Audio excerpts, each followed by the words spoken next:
Medina முற்றுகையிட்டார்களே, நம்மளால ஒண்ணும் செய்ய முடியாது அப்படின்னு ஒரு அகல் வெட்டி, அகலுக்கு அந்த பக்கம் மதீனா, அகலுக்கு இந்த பக்கம் எதிரிகள் விட்டுட்டாங்க. அப்ப அகலி இருக்கக்கூடிய நேரத்தில் குதிரை வந்து இறக்க இயலாது, இறங்கினா அகல்ல இருந்து மேல வர முடியாது. அப்ப ஒரு எண்ட்ல இருந்து அவங்க சண்டை போட்டு ஆகணும். தூரத்துல இருந்து அவங்க ஈட்டு எரிஞ்சாலும் சரி, வில்ல எரிஞ்சாலும் சரி, வீரியம் குறைஞ்சு போயிடும். கிட்டத்துல இருந்து அடிக்கிறதுக்கும் இங்க இருந்து 1 கிலோமீட்டர் தூரத்துக்கு அடிக்கிறதுக்கும் கையினால பிடிச்சு போடலாம், வேகம் குறைஞ்சு போயிடும். இந்த மாதிரி மட்டுப்படுத்துவதற்காக வேண்டி அகல் தோண்டினாங்க. அதனால அகல் யுத்தம் வைங்களேன், அவங்க உள்ளூர்ல சாப்பாடுலாம் சேமிச்சு வச்சுக்கிட்டாங்க. முற்றுகை நீடிக்க நீடிக்க உள்ளூர்காரனுக்கு கஷ்டம் கிடையாது, வெளியூருக்காரனுக்கு கஷ்டம். சோத்துக்கு இல்லாம கஷ்டப்படுவான்.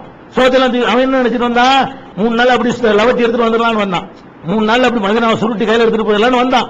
இங்க வந்து உள்ளுக்குள்ள சாமான ரசூல்லா பத்திரப்படுத்திக்கிட்டாங்க, அதை கண்ட்ரோல் பண்ணிக்கிட்டாங்க, உணவுகளை ரேஷன் வச்சுட்டாங்க. அப்ப எல்லாருக்கும் அந்த தேவையான உணவுகளை சப்ளை பண்றாங்க. அவங்க முற்றுகை நீடிக்க நீடிக்க பசி கில்லுது, சாப்பாட்டுக்கு வழி இல்ல. அப்புறம் அவன் தோண்டு விட ஆரம்பிக்கிறான், 8 நாள் ஓடி போயிடறான். இது முடிஞ்ச உடனே என்ன செய்யுது, எதிரிகள் தோத்துட்டாங்கன்ன உடனே ரசூல் ஸல்லல்லாஹு அலைஹி வஸல்லம் அந்த போருக்கு அணிந்திருந்த ஆயுதங்களை எல்லாம் கலட்டுறாங்க. உடனே ஜிப்ரீல் வர்றாரு, என்ன அதுக்குள்ள கலட்டிட்ட, நான் உன்ன கலட்டல, நீ இப்படி கலட்டலாம். ஜிப்ரீல் சொல்றாரு, யுத்தம் ஒண்ணு முடியல, அவ்வளவு சீக்கிரம் நீ என்ன கலட்டுற? ஒரு இடத்துல யுத்தம் ஆரம்பிச்சிட்டோம்னு சொன்னா அரைகுறையா விட்டுட்டு போக கூடாது, எண்டு வரைக்கும் போயிடணும். சும்மா அப்படி பயங்காட்டு போனு வை, நாளைக்கு வருவான் திருப்பிக்கிட்டு. திருப்பி வர்றானா அப்படியே பனு குறையில், அவன் தான் சூத்திரதாரி. சுத்தி இருக்கிற பகுதியில் பனு குறையில் ஆண்டு ஒரு சமுதாய யூதர்கள் இருக்கிறார்கள். அவங்க தான் அவ்வளவு பிளான் பண்ணவங்க, உன் பக்கத்தில் உட்கார்ந்துக்கிட்டு திட்டங்களை போட்டவங்க. அப்படியே போய் காலி பண்ணிவிட்டு ட்ரெஸ் கலட்டணும், யுத்தத்தினுடைய ஆடையை கலட்டணும் ஜிப்ரீல் அலைஹிஸ்ஸலாம் சொல்றாங்க. உடனே ரசூல் ஸல்லல்லாஹு அலைஹி வஸல்லம் அவர்கள் அந்த பனு குறையிலா யுத்தத்துக்கு மறுபடியும் ரெடி ஆகி போறாங்க. அனஸ் சொல்றாங்க, முன்னாடி பார்த்தா ஒண்ணுமே காணாம், ஆனா பயங்கரமா ஒரு குதிரை போனால் எப்படி புழுதி பறக்குமோ அந்த மாதிரி ஜிப்ரீல் முன்னாடி போறார். ஜிப்ரீல் அலைஹிஸ்ஸலாம் அவர்கள் முன்னாடி போறாங்க. ஜிப்ரீல் அனஸுக்கு பார்க்க முடியல. என்ன பார்க்க முடியுது, அவர் அந்த குதிரையில் வேகமாக போகும் பொழுது ஏற்படக்கூடிய புழுதி படலத்தை என்ன செய்ய முடியுது, பார்க்க முடிகிறது. இப்படி எல்லாம் நம்ம பார்க்கிறோம். அப்ப ஜிப்ரீல் அலைஹிஸ்ஸலாம் அவர்களா இருந்தாலும் சரி, எந்த மலக்கா இருந்தாலும் சரி, நமக்கு பார்க்க இயலாது. முதல்ல விளங்கிது, ஜிப்ரீலையும் பார்க்க இயலாது, எவரையும் பார்க்க இயலாது. எவரையாச்சும் பார்க்கிறது முடியும் என்று இருந்தால் திட்டவட்டமா கன்ஃபார்மா ஒரு மலக்கு இருக்கிறாருன்னு சொல்ல இயலும். யாரு, நம்ம நன்மை தீமை எழுதிட்டு இருக்காருல்ல, பாருங்க நம்ம பார்ப்போம். நீ கன்ஃபார்மா ஜிப்ரீல் இருக்காருல்ல, கொஞ்சம் தெரியல, கன்ஃபார்மா எது தெரியும், ஒவ்வொருத்தனோட 2 மலக்கு இருக்காங்கன்னு தெரியும், எழுதிட்டு இருக்கிறாங்கன்னு தெரியும். தெரியத்தான் தீமைகள் பார்க்க இயலுமா, நம்பத்தான் செய்யணுமே தவிர ஆமா இந்த உட்கார்ந்து இருக்காரு எழுதுறாரு சொல்ல இயலுமா? இதையே நீ பார்க்க இல்லைன்னு சொன்னா அப்ப அவர் இருக்கிறாரா இல்லையான்னு தெரியல, அவரை போய் பார்த்தேன்னு எப்படி நம்புறது? அதனால ஜிப்ரீல் அலைஹிஸ்ஸலாம் அவர்கள் வந்து இந்த மாதிரியான பணிகளுக்காக வருவார்கள். ஜிப்ரீல் அலைஹிஸ்ஸலாம் அவர்களுடைய இன்னும் சில பணிகளும் இருக்கின்றன. அதை பார்த்துட்டு மத்த மலக்குகள், பெயர் குறிப்பிட்ட மத்த மலக்குகளை பார்ப்போம். அல்லாஹ் ரப்பல் ஆலமீன் மாணவர்களை சரியான முறையில் புரிந்து நடக்கக்கூடிய நன்மக்களாக ஆக்கி அருள்வானார். அஸ்ஸலாமு அலைக்கும். கண்ணியத்திற்குரிய எல்லாம் அல்ல அல்லாஹு ஜல்ல ஷானஹு தஆலாவின் நல்லடியார்களே, அல்லாஹுடைய பேரருளால் கடந்த சில வாரங்களாக வானவர்களை பற்றி, குறிப்பாக ஜிப்ரீல் அலைஹிஸ்ஸலாத்து வஸலாம் அவர்களை பற்றி நாம் அறிந்து வருகிறோம். ஜிப்ரீல் அலைஹிஸ்ஸலாத்து வஸலாம் அவர்கள் அல்லாஹ்விடமிருந்து திருமறை குர்ஆனை நபிகள் நாயகம் ஸல்லல்லாஹு அலைஹி வஸல்லம் அவர்களுக்கு கொண்டு வந்தது தவிர இன்னும் பல சந்தர்ப்பங்களிலே பல்வேறு விஷயங்களிலே அவர்களுக்கு உதவியாகவும் பக்கபலமாகவும் இருந்திருக்கிறார்கள். அதுல ஒரு கட்டம் என்னவென்று சொன்னால், நபிகள் நாயகம் ஸல்லல்லாஹு அலைஹி வஸல்லம் அவர்கள் மதீனாவுக்கு சென்ற பொழுது அங்கே யூதர்கள் கணிசமாக இருந்தார்கள். அந்த யூதர்களில் ரொம்ப முக்கியமான ஒரு பாதிரியார் அப்துல்லாஹ் இப்னு சலாம் என்பவர் ரொம்ப முக்கியமான ஒரு ஆளாக இருந்தார். நபிகள் நாயகம் ஸல்லல்லாஹு அலைஹி வஸல்லம் அவர்கள் அல்லாஹ்வுடைய தூதர் என்று வாதிட்ட பொழுது அவங்களுடைய வேதத்திலையும் இதை குறிச்சிருக்கிற காரணத்தினால், அவங்களுடைய வேதங்களிலையும் முன்னறிவிப்பு இருக்கிறது, முகமது வருவார் என்பதற்கான முன்னறிவிப்புகளை பார்த்திருக்கிறார்கள்.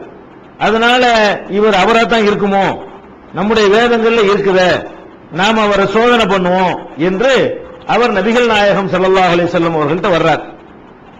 எல்லா யூதர்களும் இந்த மாதிரி நினைச்சவங்க இல்ல, 1-2 பேர் நேர்மையானவங்க, அந்த முன்னறிவிப்பு படி நம்ம நடந்து கொள்வோம் என்று அவங்க தேடி வர்றாங்க.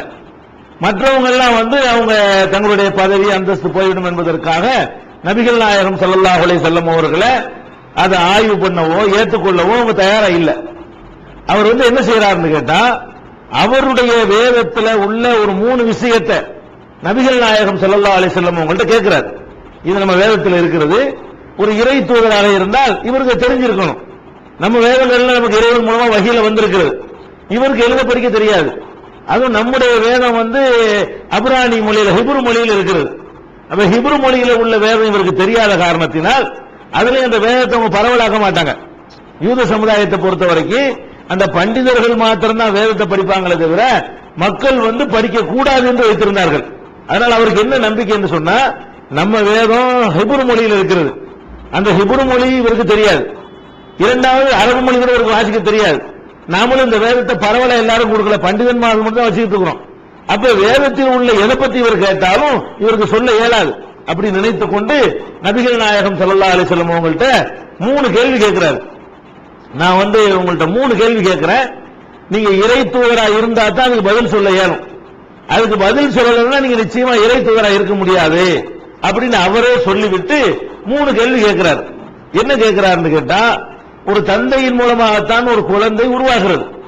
அப்படி இருக்கும் பொழுது தாயுடைய சாயல் குழந்தைக்கு சில நேரங்கள்ல எப்படி கிடைக்கிறது, இதுக்கு எனக்கு நீங்க விட சொல்லணும். இரண்டாவதாக நியாய தீர்ப்பு நாளுக்கு பிறகு சொர்க்கவாசிகள் எல்லாம் சொர்க்கம் போயிருவாங்க, நரகவாசிகள் எல்லாம் நரகம் போயிருவாங்க. சொர்க்கத்தில் நுழைஞ்ச உடனே முதலாக ஒரு உணவு வழங்கப்படும். முதல் மரியாதை, முதல் உணவு, அது என்ன உணவு அப்படின்னு இரண்டாவது கேட்கிறார். இதெல்லாம் முந்தைய வேதங்கள்ல சொல்லப்பட்ட விஷயங்கள், அவங்க தௌராத்துல இருக்கிற விஷயம் இது. மூணாவது கேட்கிறாரு, உலகம் முடிகிற நாளைக்கு அழிகிறதுக்கு முன்னாடி வரக்கூடிய அடையாளங்கள்ல பெரிய அடையாளங்கள்ல முதல் அடையாளம் எது? உலகம் அழிகிறதுக்கு முன்னாடி உடனே அந்த அறிகுறிகள் ஆரம்பிக்கும்ல, அந்த அறிகுறிகள்ல ஃபர்ஸ்ட் அறிகுறி எது அப்படின்னு இந்த 3 கேள்வி கேட்கிறார். நபிகள் நாயகம் ஸல்லல்லாஹு அலைஹி வஸல்லம் தெரியல, ஆல்ரெடி வஹி வரல உங்களுக்கு இதை பத்தின ஒரு அல்லாஹ் இருந்து வந்ததில்லை சொல்ல தெரியும். ஏற்கனவே அவங்களுக்கு இனிமேல் சொல்றது எல்லாம் வச்சிருப்பான், படிப்படியா தான வஹி வருது. மொத்தமா அல்லாஹ் கொடுத்துடல, குர்ஆனையோ மற்ற வஹிகளையோ நபிகள் நாயகம் ஸல்லல்லாஹு அலைஹி வஸல்லம் அவர்களுக்கு ஒட்டுமொத்தமா கொடுக்கல. இது அப்போதைக்கு அவங்களுக்கு தெரியல. உடனே திகைச்சு நிற்கும் பொழுது ஜிப்ரீல் அலைஹிஸ்ஸலாம் உடனே வர்றாங்க. முகமதே இந்த விடை இப்படி சொல்லு, இந்த 3 விடை அவங்க சொல்லி கொடுக்குறாங்க. அப்பதான் ரசூலுல்லாஹ்வுக்கு தெரியுது. தடுமாறின உடனே அல்லாஹ் ஜிப்ரீல் அலைஹிஸ்ஸலாம் அவர்களை அனுப்பி, ஏன்னா இது இட்டுக்கட்டு விட்டு அடிக்க முடியாத, அல்லாஹ்ட்ட இருந்து வந்ததுன்னு சொல்ல முடியும்.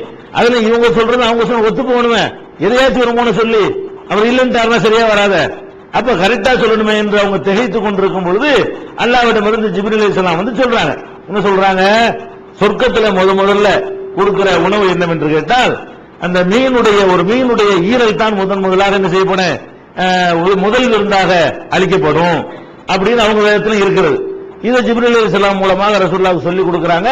ரசூல் ஸல்லல்லாஹு அலைஹி வஸல்லம் அதை ரிப்ளை கொடுத்தவனே, கரெக்டா சொல்லிட்டீங்க, கரெக்ட் தான் நீ சொல்றது, அப்படிதான் இருக்குது அப்படிங்கிறாரு. இரண்டாவதாக, ஆணுடைய விந்திலிருந்து மாத்திரம் குழந்தை உருவாகுது இல்லை, பெண்களுடைய சினை முட்டையும் அதை தீர்மானிக்குது. எது மிகைத்து விடுகிறதோ, எது வலிமை மிக்கதாக மிகைத்து விடுகிறதோ அதற்கேற்ற வடிவத்தை பெறும். ஆணுடைய விந்து மாத்திரம் தீர்மானிக்கிறது இல்லை என்று நபி ஸல்லல்லாஹு அலைஹி வஸல்லம் அவங்க ஜிப்ரீல்கிட்ட கேட்டது சொல்றாங்க. இதுவும் கரெக்ட் தான். அதே மாதிரி மூணாவது என்னன்னு கேட்கும்போது, உலகம் அழிகிறதுக்குரிய அறிகுறிகள் ஃபர்ஸ்ட் அறிகுறி என்னன்னு கேட்டா, ஒரு பெரிய நெருப்பு விரட்டி கொண்டே ஒரு மக்களை எல்லாத்தையுமே கீழ் திசைக்கு விரட்டும். இந்த காடுகள்லாம் பத்தி எரியுது பாருங்க, வந்துகிட்டே இருக்க பாட்டுக்கு மக்கள் நம்ம போயிட்டே இருப்பாங்க, அது விரட்டிக்கிட்டே வரும். அந்த மாதிரி ஒரு பெரிய நெருப்பு ஒண்ணு ஏற்படும்.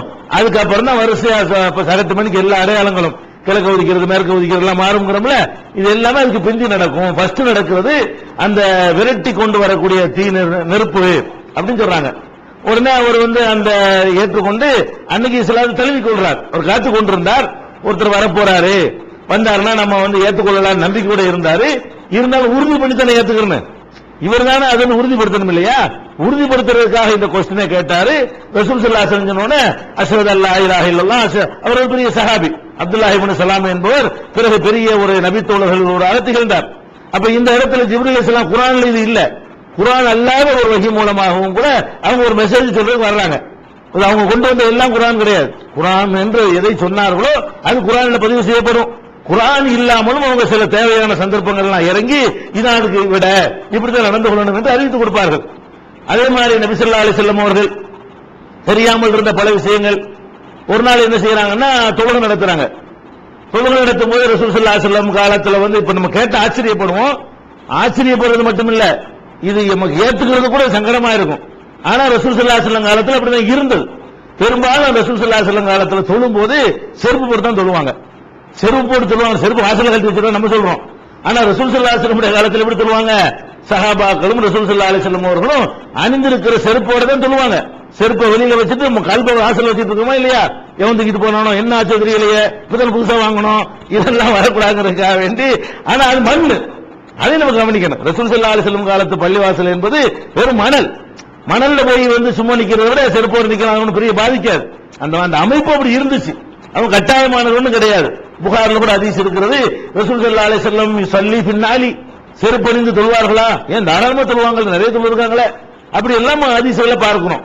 அப்ப ஒரு நாள் ரசூல் ஸல்லல்லாஹு அலைஹி வஸல்லம் இன்னும் சொல்ல போனா கட்டளை விடுறாங்க, ஒரு நாளைக்கு செருப்பு நீங்க தொழுகணும் வாழ்க்கையில. ஏன்னு கேட்டா ரசூல் ஸல்லல்லாஹு அலைஹி வஸல்லம் சொல்றாங்க, நீங்கள் யூதர்களுக்கு மாறு செய்யுங்கள், செருப்பு போட்டு தொழுவுங்கள். செருப்பு போடுறது அல்லாஹ்வுக்கு பிடிக்காத மாதிரியும், அது அப்படி ஒரு மாதிரி அவங்க நினைக்கிறாங்க இல்லையா, அதை உடைக்கிறதுக்காக வேண்டியாவது செய்யுங்கிறாங்க. வாழ்க்கையில ஒரு நாளைக்காச்சும் என்ன செய்யணும், அந்த யூதர்களுக்கு மாற்றம் செய்யணும். செருப்பு போடுறது தப்பு இல்லை. ஆனால் நம்ம நாட்டு அமைப்புக்கு, பள்ளிவாசல் அமைப்பு, கட்டடங்கள் அமைப்புகள் மாறிட்டதுனால இதுல அசிங்கமா போயிடும், ஆளுகள்லாம் அசிங்கமா போயிடும். அப்படிங்கிறதுக்காக நம்ம தவிர்த்து கொண்டால் பிரச்சனை இல்லை. குற்றம் ஒண்ணுங்கிற அனுமதிக்கப்பட்ட ஒரு காரியம், அனுமதிக்கப்பட்ட ஒரு காரியத்தை எது நமக்கு நன்மை தரும் அதை ஏத்துக்கலாம், நன்மை தட்டி விட்டுட்டு போயிடலாம். ஆனால் மாறு செய்யுங்கிற ஒரு கட்டளைக்காக வேண்டிய நீங்க என்ன செய்யணும், எனக்கா ஒரு நாளைக்கு வீட்லயாவது ஒரு நாளைக்கு ஒரு செருப்போட சுத்தமா செருப்பை தொடச்சு போட்டு என்ன செய்யணும், போட்டு சொல்லுவானு. அப்ப ரசூல் ஸல்லல்லாஹு அலைஹி வஸல்லம் அவர்கள் செருப்பு அணிந்து அவங்களும் இமாமா நிக்கிறாங்க, சஹாபாக்களும் செருப்போட நின்று என்ன செய்யறாங்க, அவங்க தொழுகிறாங்க. அப்ப ரசூல் ஸல்லல்லாஹு தொழுதுட்டு இருக்கும்போது தக்பீர் கட்டணவங்க டக்குன்னு என்ன செய்யறாங்க, செருப்பை கழட்டி இடது பக்கம் போடுறாங்க. பின்னாடி இருந்த சஹாபாக்களும் அதே மாதிரி கழட்டி போடுறாங்க. ரசூல் ஸல்லல்லாஹு தொழுதெல்லாம் முடிச்ச உடனே, ஏன் நீங்க செருப்பு கழட்டினீங்க, நீங்க தானே கலட்டணும்.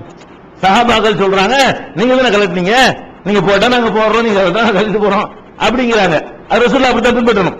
ரசூல் மற்றவங்க தான் கேள்வி கேட்கணுமே தவிர அல்லாஹ்வுடைய ரசூலை பொறுத்த வரைக்கும் அவங்க என்ன செஞ்சாங்க அப்படிதான் செய்யணும், தூதரவங்க. அப்ப ரசூல் ஸல்லல்லாஹு சொல்றாங்க, நீங்க கழட்டி இருக்க வேணாம், நான் கழட்டினதுக்கு ரீசன் இருக்கிறது. தொழுகைக்கு நிக்கும்போது ஜிப்ரீல் வந்தாரு, உன் செருப்பு கரையில அசுத்தம் இருக்குன்னு சொன்னாரு, அதனால அசுத்தத்தோட தொழக்கூடாது, நான் கலட்டினேன், நீங்க தான் ஒழுங்கா போட்டு நீங்க கலட்டினீங்க அப்படின்னு ரசூல் ஸல்லல்லாஹு அலைஹி வஸல்லம் கேட்கறாங்க. அப்ப இந்த மெசேஜ் அல்லாஹ்வுடைய தொழுகிறாங்க, அவங்க தொழுகை பாழாயிடக்கூடாதுங்கிறதுக்காக ஜிப்ரீல் அலைஹிஸ்ஸலாம் அவர்கள் இந்த ஒரு மெசேஜ் சொல்றதுக்காக அங்க வர்றாரு. வந்து என்ன செய்யறாரு, செருப்புல சரியில்லை, செருப்பு கழட்டுங்க அப்படின்னு செருப்பை ரசூல் ஸல்லல்லாஹு அலைஹி வஸல்லம் கழட்டி இருக்கிறாங்க. இந்த மாதிரி எல்லாம் கூட ஜிப்ரீல் அலைஹிஸ்ஸலாம் அவர்கள் நபிகள் நாயகம் ஸல்லல்லாஹு அலைஹி வஸல்லம் அவர்களோடு தொடர்பு வைத்துக் கொண்டிருந்ததை பார்க்கிறோம். அதே மாதிரி என்ன செய்யறாங்க, ஒரு நாள் ரசூல் ஸல்லல்லாஹு அலைஹி வஸல்லம் அவர்கள் பட்டு ஆடை அணிந்து, தீபாவளி பட்டு ஆடை அணிந்து அவங்க தொழுகிறாங்க, அணிஞ்சிட்டு இருக்கிறாங்க. தொழுது முடிச்சோன்னு என்ன செய்யறாங்கன்னா, ரொம்ப ஒரு வெறுப்பா பயங்கரமா அதிருப்தியோட என்ன செய்யறாங்க, அதை புடிச்சு கலட்டி இது வேணாம் அப்படிங்கிறாங்க. அதை சொல்லும் போது என்ன சொல்றாங்க தெரியுமா, இப்போது சற்று முன் ஜிப்ரீல் இடத்துல வந்தார், வந்து இதை அணியக்கூடாது என்று எனக்கு தடை செய்தார். ரசூல் ஸல்லல்லாஹு அலைஹி வஸல்லம் பட்டு அணிஞ்சிட்டாங்க, பட்டு ஆண்களுக்கு ஹராமாக்கி இருக்கிறாங்க, நம்ம விளங்கி வச்சிருக்கிறோம். அது எப்படி ஹராம் ஆகுது, அல்லாஹ்வுடைய ஆர்டர் படிதான் ஹராம் ஆகுது. ஜிப்ரீல் அலைஹிஸ்ஸலாம் வந்து என்ன செய்யறாங்கன்னு கேட்டா, இதை நீ அணியக்கூடாது, பட்டால் அணியக்கூடாது என்று ஜிப்ரீல் அலைஹிஸ்ஸலாம் வந்து எனக்கு தடை போட்டாரு, அதனால நான் இப்ப கலட்டுறேன் அப்படின்னு சொல்லி அந்த பட்டாரையை கலட்டுறாங்க. இது மாதிரியான சட்டத்திட்டங்கள் எல்லாம் கூட ஜிப்ரீல் அலைஹிஸ்ஸலாம் வழியாக குர்ஆன்ல இடம்பெறாமல், குர்ஆன்ல இருக்காது, ஆனா ஜிப்ரீல் அலைஹிஸ்ஸலாம் வழியாக என்ன செய்யும், நபிகள் நாயகம் ஸல்லல்லாஹு அலைஹி வஸல்லம் எதுக்குன்னா, பல சந்தர்ப்பங்கள்ல அடிக்கடி ஒரு ஊர்ல உள்ளவங்க சொந்தக்காரங்க இப்படி வந்துட்டு போவாங்களோ, அந்த மாதிரி ஒவ்வொரு சந்தர்ப்பத்திலும் நபிகள் நாயகம் ஸல்லல்லாஹு அலைஹி வஸல்லம் அவர்களோடு ஜிப்ரீல் அலைஹிஸ்ஸலாத்துக்கு ஒரு உறவும் தொடர்பு இருந்ததை பார்க்கிறோம். மிம்பர்ல ஏறுறாங்க, ஒரு நாள் ஏறும்போது என்ன செய்யறாங்க, முதல் படியில ஏறும்போது ஆமீன்கிறாங்க, ரெண்டாவது நமக்கு தெரிஞ்ச செய்தி தான், ரெண்டாவது படியில ஏறும்போது ஆமீன்கிறாங்க, மூணாவது தடவை ஏறும்போது ஆமீன்கிறாங்க. சஹாபாக்கள் அதிசயம் ஒரு நாள் இல்லாம பொது பழக்கமா இருக்குது, சஹாபாக்கள் எல்லாம் அதிசயமா அதை பாக்குறாங்க. தொழுது முடிச்ச உடனே கேட்கிறாங்க, நான் ஏன் இந்த மாதிரி சொன்னேன் தெரியுமா, அப்ப விளக்குறாங்க, நான் ஏறும்போது ஜிப்ரீல் வந்தார், ஜிப்ரீல் வந்து செஞ்சாரு, எனக்கு ஒரு துவா செஞ்சாரு, அந்த துவாவுக்கு நான் ஆமீன் சொன்னேன். ஜிப்ரீல் துவா செய்யறார், அந்த மக்களுக்கு சொல்லிக் கொடுப்பதற்கு